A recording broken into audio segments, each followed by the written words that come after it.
رزق کے حوالے سے جو لوگ قرآن کریم نہیں پڑھے ہوئے ہیں ان کے لیے تو یہ ہے کہ وہ یا عزیز و یا رزاق ہو، یا رزاق ہو فجر کے بعد پڑھیں، یا جو فجر کے بعد نہ پڑھ سکیں وہ ظہر کے بعد پڑھ لیں۔ لیکن چونکہ آج کل تو رمضان ہے تو فجر کے بعد پڑھنا تو آسان ہوتا ہے، 500 مرتبہ پڑھے، آگے پیچھے درود شریف پڑھے، اور رات کو عشاء کے بعد اللہم یا مسبب الاسباب یہ پڑھیں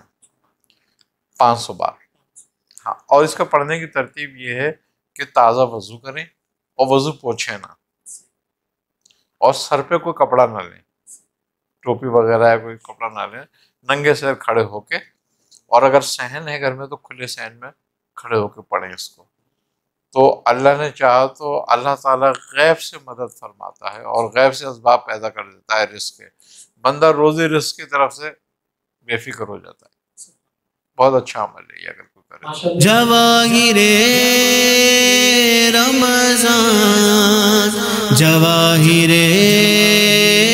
رمضان، جواہر